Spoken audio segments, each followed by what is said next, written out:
아, 좋다.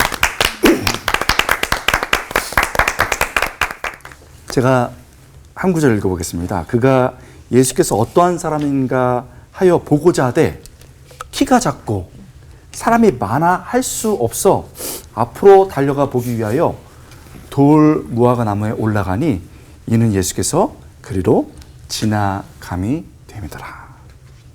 여러분 잘 아시는 얘기죠? 누가복음 19장에 나오는 삭개오가 예수님을 만나는 장면입니다. 놀라운 변화가 일어났죠. 본문을 읽으면 제가 잠깐 읽어드렸는데 누가 탁 떠오르세요.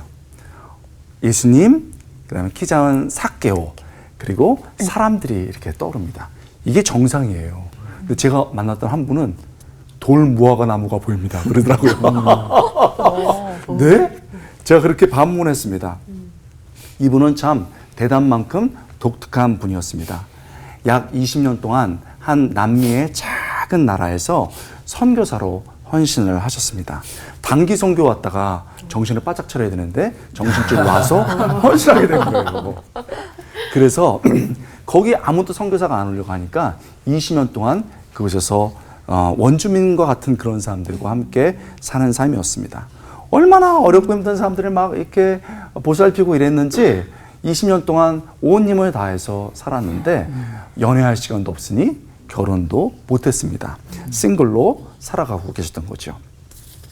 저희가 이제 미국에서 제가 사역할 때 그래서 너무 은혜가 돼가지고 많은 분들을 모시고 그 선교 현장에 갔습니다. 그랬더니 많은 분들이 너무 감동을 받는 거예요. 20년 동안 헌신해서 그 황무지 같은 곳이 아름답게 바뀌고 사람들이 그분을 존경하고 예수님께 예배드리는 모습이 너무너무 멋있었습니다. 그래서 또 이때가 포인트잖아요. 우리는 또 은혜를 줘야 되잖아요. 그래서 선교사님을 모시고 저녁에 탁 차를 한잔 하면서 선교사님 어떻게 이렇게 주님께 헌신할 수 있었습니까? 왜냐면 우리는 헌신이 부담스러우니까요. 어떻게 이렇게 20년을 넘는 헌신을 할 수 있었습니까? 그랬더니 이분이 1초도 주저 안 하고 사투리 섞인 말로 저는 몰라요. 저는 삭개오 이야기에 돌 무화과 나무같이 그냥 이곳에 서 있었어요. 저는 몰라요. 그냥 삭개오 얘기 나오는 것처럼 돌 무화과 나무처럼 서 있었어요. 그리고는 끝. 너무 쏴하잖아요. 그래서 제가 선교사님 조금 길게 얘기해 주시라고 그랬습니다. 그랬을까요? 선교사님 머리를 긁으면서 약간의 설명을 덧붙였습니다. 그리고 저는 그 이야기가 너무 인상적이었는지 제 일기장에 기록해 뒀습니다. 이런 거죠. 그분의 말입니다. 생각해보면 삭개오가 예수님을 만날 수 있었던 것은 돌 무화과 나무가 있었기 때문입니다. 잘 아시는 것처럼 키 작은 삭개오가 이 나무를 타고 올라갔습니다. 그 나무에 오른 덕분에 자신의 한계를 넘어서 예수님을 볼 수 있었습니다. 저는 능력이 별로 없는 사람입니다. 평범하죠. 그래서 그냥 묵묵히 20년 동안 돌 무화과 나무처럼 이 땅에 있었습니다. 같이 일하고 울고 웃고 말씀 전하고 묵묵히 있었습니다. 그랬더니 저를 타고 올라가서 사람들이 예수님을 보고 그분을 만나더라고요. 그게 답니다. 순간 이야기를 듣는데 울컥한 거예요. 너무 소박한, 자신을 드러내지 않는 그 진심이 담긴 삶에 녹아진 고백을 들으면서 너무 감동했습니다. 아직도 그날의 분위기, 그 부끄러워하시던 모습, 그 사투리, 그러나 진심이 흘러나는 그 모습이 생각이 납니다. 거듭 깨닫습니다. 너무 비장할 필요가 없습니다. 너무 두려워할 필요도 없습니다. 하나님께서 그냥 살아보라고 주신 인생의 축복입니다. 멋지게 유명해지고 그러면 좋지만 그렇지 않아서 내 자리에 있는 돌 무화과 나무처럼 조용히 서 있어도 됩니다. 믿음 없는 사람들이 그저 그렇게 서 있는 모습을 보면서 우리를 보고 죄 많은 사람들이, 열등감 많은 사람들이 그분들이 우리의 묵묵한 삶을 보고 예수님의 한켠을 볼 수 있으면 되는 것 같습니다. 여러분, 무화과 나무는 백향목처럼 화려한 나무가 아닙니다. 그러나 더운 여름 그 잎사귀로 그늘어지고 밑둥이 뚱뚱해요. 그리고 나뭇가지가 거기서 뻗어나가기 때문에 누구나 그것을 밟고 올라갈 수 있었습니다. 저는 소박하고 한결같은 저의 모습, 또 거창하지 않지만 진실한 우리의 모습이 나무처럼 조용히 서 있을 때 우리를 통해서 사람들이 예수님을 볼 수 있다면 우리 주님이 너 정말 아름다운 나무구나, 내가 너를 기뻐한다, 축복해 줄 수 있을 것 같습니다.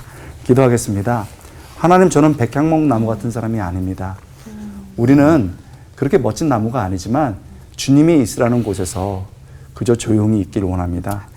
나를 통해서 예수님을 보는 놀라운 일이 있게 하여 주시고, 그래서 주님, 저는 부끄럽습니다 라고 말할 때, 아니야, 네가 아름다운 나무처럼 귀한 일을 했어, 칭찬받는 인생 되게 하여 주시옵소서. 아멘. 감사드리고 예수님의 이름으로 간절히 기도드리옵나이다. 아멘. 강원도 목사님, 우리 또 권호 목사님, 우리 김동호 목사님처럼 묵묵히 그 자리에서 관객들께 웃음 드리고 전도도 하고 그런 돌무화과 나무같이 그렇게 살고 싶은데 뭔가를 희생하고 헌신하는 게 정말 어려울 때가 있어요. 그래서 우리 권호 목사님께 그렇게 어려울 때는 어떻게 해야 되는지 좀 알려주면 감사하겠고, 지금이 헌신해야 될 때와 그 장소인지는 어떻게 알 수 있는지 그 동시에 다 알려주면 감사하겠습니다. 그렇게 어려움을 이기고 헌신해야 될 때인지 장소인지 알 수 있냐. 어렵네요. 두 가지 정도인 것 같아요. 첫 번째로는 그 내적인 확신이 있어야 되는 것 같아요. 어떤 부분에 있어서 분명히 그 시간과 그 장소가 힘들고 어려운데 이 마음의 불이 꺼지지 않아. 나는 정말 어려워도 끝까지 하나님 찬양하면서 살 거야. 나는 아무리 반응이 없어도 웃기면서 살 거야. 뭐 이런 거 있잖아요. 그렇게 마음에 내적으로 확신이 들면서 열정이 꺼지지 않아요. 그런데 내적인 것만 갖고는 안 되겠고 외적인 게 필요한 것 같아요. 외적인 또 확신도 필요한 것 같아요. 그 외적인 확신이라는 게 뭐냐? 하나님이 인도하시는 거. 하나님이 내가 내적으로 그렇게 생각했는데 정말 신비하게 인도하셔가지고 어느 순간 거기 서 있는 거예요. 어느 순간 내가 찬양 인도자가 돼 있고 내가 또 이렇게 인도자가 돼 있고 이런 거죠. 그래서 내적인 이런 열정과 또 하나님의 인도하심이 있어야 되는 것 같아요. 저는 사실은 이제 부끄러운 얘기만 계속 하는데 집이 어려우니까 영어 공부를 해가지고 영어 강사를 했으면 좋겠다는 생각을 했었어요. 그리고 영어를 학원에서 가르치니까 사람들이 너무 좋아하더라고요.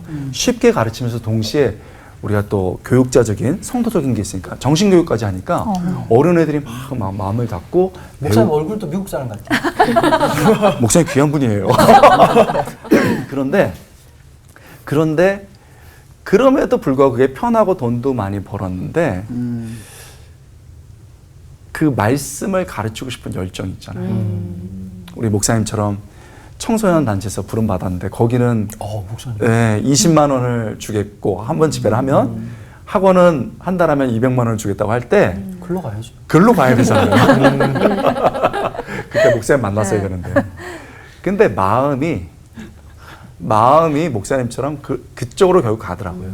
그러면서 동시에 점점 말씀을 전하는 쪽으로 가게 되더라고요. 그래서 아직도 나는 그 시간과 그 장소에 외적인 어떤 뜨거움이 있는가, 동시에 또 바깥쪽으로, 내적으로만 아니라 바깥쪽으로 하나님이 어렵고 힘들지만 한 발 한 발 가고 있는지를 점검해 보면 좋을 것 같습니다.